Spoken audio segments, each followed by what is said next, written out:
some of our treatments that we have to offer.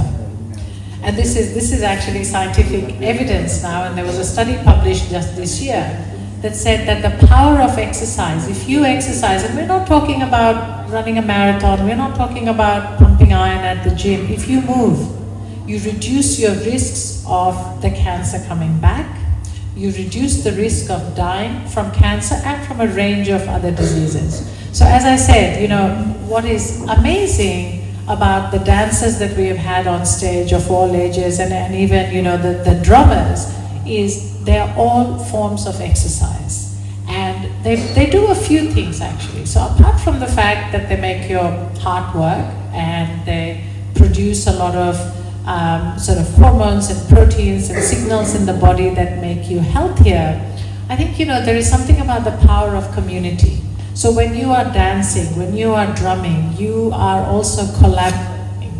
And in this day and age, when we hear so much about mental illness and we hear so much about isolation, especially in societies like this, where there is a lot of emphasis on individualism, you know, what can I do for myself? The act of collaborating in something like music or like dance or exercise is phenomenal. And really, you know, more and more we are finding out that, you know, the evidence backs the importance of doing these things. So, you know, you might ask, you know, how much exercise, how often, what kind of exercise should I do to keep well? So there was a paper which really sort of struck me, and I wrote about this in The Guardian, is that if you already exercise, so the standard exercise people will tell you is 3 to 4 times a week, up to say 30 minutes, 40 minutes. You should be able to exercise comfortably, that you are able to talk to someone, but you're a little bit breathless, but not so out of breath that you can't speak. And some strength training, especially as people get older, and there are a lot of people who are, you know, my age and older, the power of strength training, of gaining muscle strength, of gaining physical strength is really important. So the thing that struck me about this particular study with exercise is that if you are already exercising and you do more, so if you do 5 days a week and then you begin to do 7 days a week, the incremental gain from that is quite small. You will benefit, but small. Who are the people who benefit the most from exercise? They're the people who don't exercise. So if you are used to sitting and not doing exercise, you will gain the most from moving. And be it any form of movement, you know, dancing, doing something, any kind of dancing, walking, exercise. So that's sort of my soapbox pitch about the importance of exercise. As I said, you can go to sleep now. There's nothing else I'm going to say that will be terribly important. But I was asked to talk about my writing. So I want to talk a little bit about writing and the power of writing to both impact one's own personal health and also make a societal impact. Who in this audience writes, either for yourself or for other people? Who's a writer? There we go, there are a few here. Who is interested in writing? Who would like to be a writer? Some more hands go up, all right. So as our MC said, I am very much a self-taught writer, and I'm going to give you sort of my top tips about writing and how I got from being interested and thinking about, I would like to be a writer, to the place where I now write. I'm fortunate to write a regular column in the Guardian newspaper. It's free, it's not behind a paywall, so you can Google it and read it for yourself. It's a column on sort of the intersection of medicine and humanity. It's about the art of medicine and basically about empowering the average consumer who is not medically educated to understand their health. Because as I keep saying, you may never meet an accountant or a lawyer in your life. You may not need one, but every one of us will need a doctor. So it's important to be informed about your own health and how to navigate a healthcare system. My top tips for writing are this. If you want to be a writer, you have to put pen to paper or finger to tip to keyboard or whatever it is. I meet a whole lot of people who dream about writing, but ultimately that dream comes true when you sit down and you write something. Because it's easier to write, to edit something than a blank page. And this is, to this day, this is how I write. I sit down, I think about writing, I think, oh yes, I need to write a column, I need to get it done, I procrastinate a little bit, but ultimately I sit down, I turn my devices off, I say to my friends, I'm not available, no, I can't do dinner, I can't walk, I can't do something else, because I have to write. So there is great power in discipline, in these small steps that take you towards writing, whether it's a column, it's an essay, it's a book, and so on.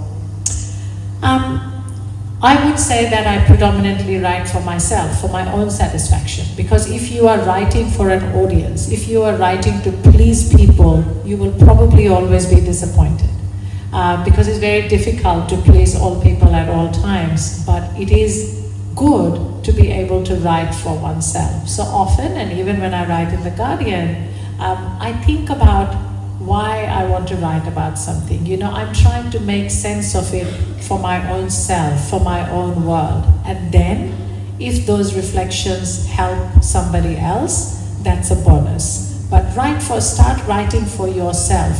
Write what you would like to read. Write something that you think you would enjoy reading. And it goes from there. A little word about disappointment and criticism. So firstly, I would say never trust a writer who says they don't read other people's feedback and reviews. It's simply not true. I spend a lot of time looking at what other people say about my writing because I want to get better. But by the same token, if you are disappointed at the first step, if you write something that's not very good or that somebody is critical of, I think that's part and parcel of trial and error and writing. I was going to, and so that's that. In terms of publishing, I think the publishing world today has gone sort of, there are so many more platforms to publish on than there ever used to be. Starting from your local newsletter, your local newspapers, to books, to magazines, to the internet, to social media. So never be sort of, never think that if you write something, you will not find a home, because that's not quite true.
well-deserved person who has done so much. And I think as you said, we can read only very little from the web of what he has done. I've known him for how many years, maybe 35 years or whatever, or more than that. But the only thing which is not covered also is also, Honorable Lee also mentioned, and Dr. Nadesan and of course, we had meals. Actually, some of them, they didn't know what to do. They just come here. As academic, I can say a number of students come here as well. So he has helped so many. I can go on and on. Ms. Mihiri also here. Both of them did so much. And I think, rather than going on and on, I think we really well deserved. I don't think again, he's not just Sri Lankan. You have, in fact, helped not just Sri Lankans, as mentioned, many communities. And so I think on behalf of everyone, I want to just say thank you for that all. ASAS, our society, and we must thank the President, Noel Nadesan, Sundar, the Vice President, and the senior executives of the association, Dr. Kaushal, Siddharth, and my friend Hemant, and all of them for organizing this. And what you have witnessed is a glimpse of the multicultural richness in our society we will live in. So that's what we are all about. We want to promote that because we understand, as Lee said, that it is of paramount importance to maintain our cultural identity while assimilating into the wider Australian society. So that's what we are all about, and I'm so glad that we can keep doing this with the new generation, and Noel and Sundar and all these people are inviting all our young people to join us to promote the multiculturalism that we enjoy today. Thank you. And I think it's a good opportunity to acknowledge and thank the Australian South Asian Association for the purpose with which they continue to bring the community together to celebrate multiculturalism, but also for the opportunity that they create to share stories, to share culture, and to share art in all its forms. And I know I've attended many events that the Society has put on that has showcased different forms of art, whether it be the spoken or the written, but also musical, instrumental, and so many other forms as well. And by doing so, it creates that platform for us to be able to celebrate our different cultures and our diversity, and also to teach us that we have so many similarities, and we only find that out by experiencing each other's cultures. But it's also important to ensure that our culture is preserved for future generations, and that it endures.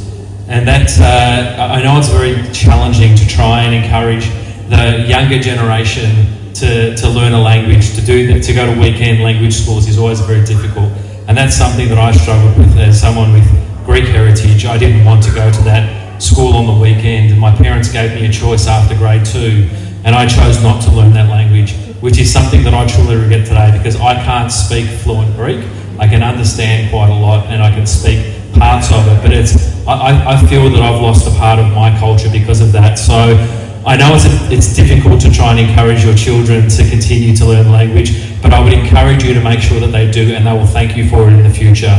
Because we are so blessed in Victoria and across Australia to have such diversity. They're one of the most diverse communities, and we are the richer for it, because we come together in unity and share each other's cultures on so many opportunities. And I think it creates that level of respect and understanding. And I think it's something that sometimes we may because we see it and live it each and every day, we might take it a little bit for granted. But if we were ever to lose that, I think we would really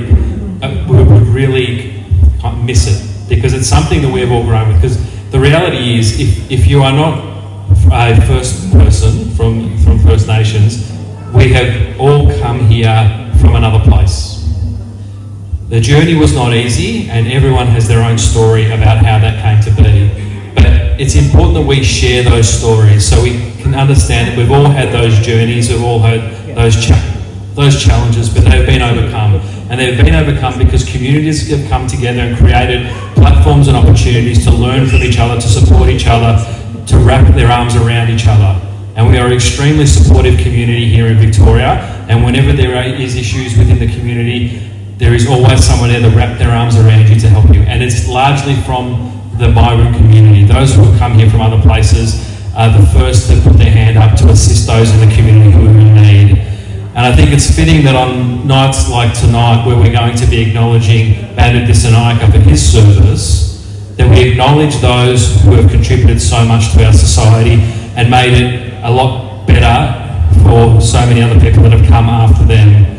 And I know others will talk about Bandu later on this evening, but I just want to say that the way in which he went above and beyond to try and not just navigate those challenges of someone who's come to a new country himself, but he actually actively engaged in setting up platforms so that others could have a smoother path. Others could find a way to overcome those challenges that weren't there when he came. He wanted to leave the place better than he found it. And I think that's a testament to the character of Bandu and the reason why he's being acknowledged. Whether it was from, involved in setting up 3ZZZ, which became a place where so many communities went and continue to go for support and advice in the community, to making his way to becoming a diplomat and being the honorary consul of Sri Lanka and contributing on building those strong ties that we have with Sri Lanka today. But also that bringing together of so many different communities. It really is something that's a legacy that Bandu will leave behind for so many to learn from. He's been an inspiration for many, and that legacy will live on for a long time. So I think it's fitting that we acknowledge people like Bandu for the work that they have done and continue to do.